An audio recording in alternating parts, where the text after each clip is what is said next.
నమస్తే RTV news కి స్వాగతం। మీ సమస్య పరిష్కారమే మా లక్ష్యం।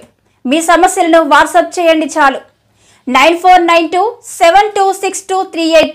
మా వార్తలు మీకు నచ్చినట్లయితే లైక్ చేయండి, షేర్ చేయండి, సబ్స్క్రైబ్ చేయడం మాత్రం మర్చిపోకండి। గురుకుల అవుట్సోర్సింగ్ అధ్యాపకులు ఉపాధ్యాయులపై పాఠశాల ప్రిన్సిపాల్లు జారీ చేసిన సోకాస్ నోటీసులను దగ్ధం చేసిన కాంగ్రెస్ పార్టీ శ్రేణులు।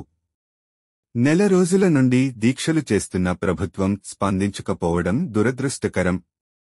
కాంగ్రెస్ పార్టీ రాష్ట్ర ప్రధాన కార్యదర్శి పాచిపెంట శాంతకుమారి గురుకుల పాఠశాల అవుట్సోర్సింగ్ అధ్యాపకులు ఉపాధ్యాయులు సమస్యలను రాష్ట్ర ముఖ్యమంత్రి నారా చంద్రబాబు నాయుడు అధికారులు స్పందించి న్యాయమైన డిమాండ్లను తక్షణమే పరిష్కరించి ప్రిన్సిపాల్ జారీ చేసిన సోకాజ్ నోటీసులను ఉపసంహరించుకోవాలని రాష్ట్ర కాంగ్రెస్ పార్టీ ప్రధాన కార్యదర్శి శాంతకుమారి డిమాండ్ చేశారు। పాడేరులో గత నెల 16 నుండి దీక్షలు చేపడుతున్న అవుట్సోర్సింగ్ ఉపాధ్యాయులు దీక్షకు మద్దతు తెలుపుతూ దీక్షలో పాల్గొన్నారు। అనంతరం పాసిట శాంతకుమారి మాట్లాడుతూ 24 రోజుల నిరసన దీక్షలు రాష్ట్ర వ్యాప్తంగా చేపడుతున్న రాష్ట్ర ప్రభుత్వం స్పందించకపోవడం దారుణమని అన్నారు।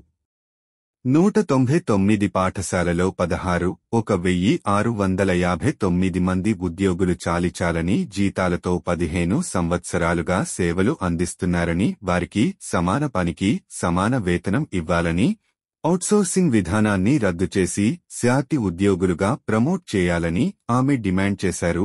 ఈ కార్యక్రమంలో యువజన కాంగ్రెస్ జిల్లా అధ్యక్షులు మోసియా ప్రేమ్ కుమార్, పిసిసి డెలిగేట్ పాచిపెంట చిన్నస్వామి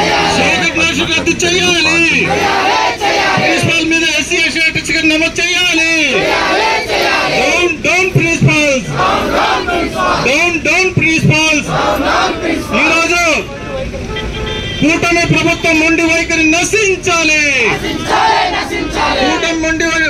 మొండి వైఖరి నశించాలి, కూటమి ప్రభుత్వం మొండి వైఖరి నశించాలి, కూటమి ప్రభుత్వం మొండి వైఖరి నశించాలి, గురుకుల ఉపాధ్యాయుల సమస్యల తక్షణం పరిష్కారం చేయాలి, గురుకుల ఉపాధ్యాయుల పరిష్కారం తక్షణం చేయాలి, గిరిజన విద్యార్థులకు న్యాయం చేయాలి, గిరిజన విద్యార్థులకు న్యాయం చేయాలి, సోకాజ్ నోటీస్ ఇచ్చిన ప్రిన్సిపల్ ఎస్సీ కేసు నమోదు చేయాలి, గురుకుల ఉపాధ్యాయుల ఐక్యత, గిరిజనుల ఐక్యత, గిరిజనుల ఐక్యత, గిరిజన ఉపాధ్యాయుల ఐక్యత, గిరిజన ఉపాధ్యాయుల ఐక్యత, గిరిజనుల ఐక్యత, సోకాజ్ నోటీస్ వెంటనే వెనక్కి తీసుకోవాలి, సోకాజ్ నోటీస్ ఇచ్చిన ఎస్సీ ఎస్టీ అప్లికేషన్ నమోదు చేస్తాం, ప్రిన్సిపాల్స్ కి నమోదు చేస్తాం, ఎస్సీ ఎస్సీ సర్టిఫికేట్ నమోదు చేస్తాం, ఉపాధ్యాయుల ఐక్యత చేయడానికి కాంగ్రెస్ పార్టీ నుండి సిద్ధంగా ఉన్నామని తెలియజేస్తున్నాం।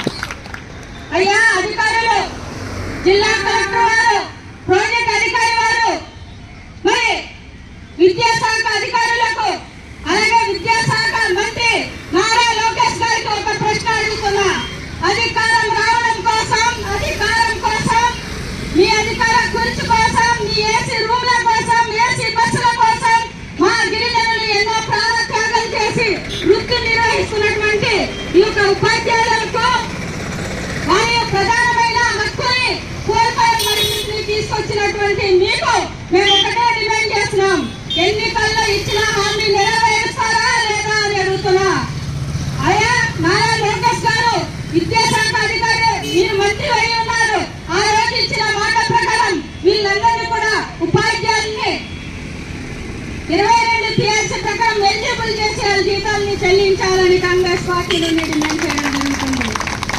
అదేవిధంగా గౌరవ రాష్ట్ర ముఖ్యమంత్రి చంద్రబాబు నాయుడు గారు ఏజెన్సీ ప్రాంత ప్రజానికానికి కానీ ఎటువంటి హాని వస్తే నేనే ముందుంటాను, మీ సమస్య పరిష్కరిస్తానని చెప్పిన రాష్ట్ర ముఖ్యమంత్రి గారు ఎక్కడున్నా దిగి రావాల్సిందని నేను కాంగ్రెస్ పార్టీ నుండి ఈ యొక్క ఉపాధ్యాయ నిరాహార దీక్షలో 24వ రోజు చేరుకుంది।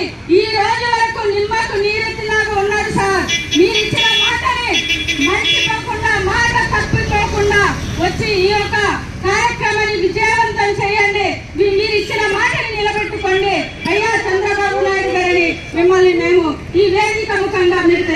జరుగుతుంది.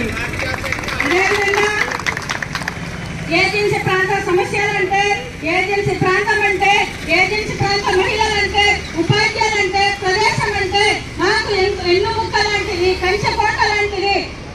ఏ ఒక్క గిరిజన మహిళకు కానీ, గిరిజన ఉపాధ్యాయులకు కానీ, విద్యార్థులకు కానీ ఎటువంటి భంగం కలిగినా నాకు చాలా బాధాకరమని చెప్పినటువంటి గౌరవ రాష్ట్ర ఉప ముఖ్యమంత్రి పవన్ కళ్యాణ్ గారికి వేదిక మీద నేను ప్రశ్నిస్తున్నాను. అయ్యా, పదే పదే గిరిజనులు అంటే నాకు చాలా ప్రేమ, ఆప్యాయత అన్నావు. ఈవేళ ఎక్కడ ఉంది నీ ప్రేమ, ఆప్యాయత? అదే ఇప్పుడు చూపించు అని నేను అడుగుతున్నాను. గిరిజనులు ఈ వర్షంలో, ఈ చలిలో తిండి తిప్పలు లేకుండా ఇవేళ ఐటీడీఏ ప్రజల ముందు కూర్చుంటే చీమ కుట్టినట్టు ఐటీడీఏ అధికారులకు లేదు, మీకు లేదా? ఇన్ని వేల సంఖ్యలో మీకు వినతి పత్రాలు అందిస్తుంటే వినతులు తీసుకోవడమేనా, చించి పడేయడమేనా, లేదా పక్కన పడేస్తున్నారా అని ప్రశ్నిస్తున్నా. ఆ వినతికి పరిష్కారం ఇస్తారా లేదా, లేకపోతే మిమ్మల్ని ముట్టడి చేయమంటారా అని వేదిక ద్వారా తెలియజేస్తున్నాను సార్.